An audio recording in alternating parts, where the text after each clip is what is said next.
Možda zvuči malo ljuto i frizura me danas sam onak na PMS-u sam. I sad, žene će to shvatiti. Znači, evo muškarci, cure, ispričavam se što ću nas sad izdat, ali vi muškarci ono što vi ne znate. Kad vi vidite nas na PMS-u i onda ste kao na PMS-u si, daj si smiri.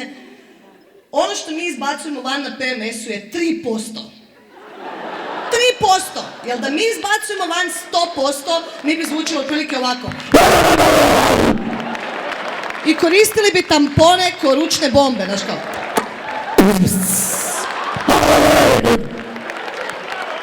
Tako da 3%. Budite sretni zbog toga.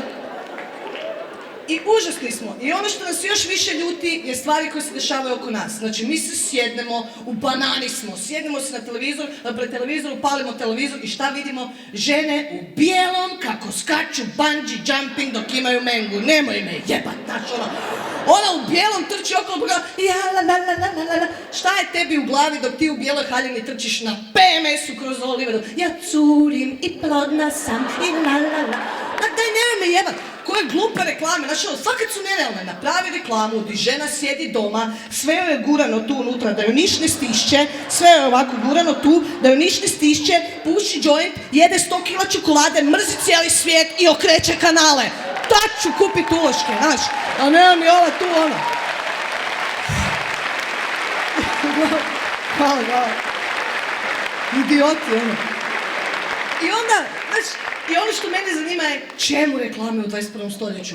Čemu reklame za uloške? Znamo da postoje. Jer ima neka curica s 12 godina u današnje vrijeme koja dobije mengu i kao Isuse! Da bar postoji nešto s čim ovo mogu zaustaviti. Ovca, ne! Brat, ne! Šta je to na televiziji? Reklama za uloške! Idem se baciti s padobranom. Onak, čemu? I sva ta modernizacija uložaka, ok, kužim da smo trebali napraviti nove uloške. Kužim, jer oni stari, ona vata sa mrežicom za glavobolju, nikome nije koristila. Znaš, to si skidao 3 dana, znaš, kao skidaš uložak ovak cijela paučina, jebem ti mater, kaj je ovo? Kužim to. I da smo morali staviti krilca. Kužim, jer prije dok nismo imali krilca, ti staviš ulozak, izađeš van, ideš van doma, op, tu je. Glumiti bubrežni pojas, znaš kao, dobro je.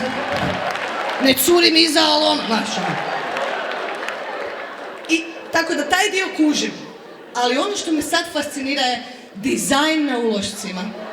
Imamo cvjetiće, srčeka na ulošcima. Čemu? Jer se neka glupača sa špice i sa neka fancy glupača sjetila, naš kaj, ja ti ne mogu krvariti normalno ako ne krvarim po tratinčicama. Moja menga je fancy, ja curim rozo, meni trebaju šljokice. Onak šta, jebate?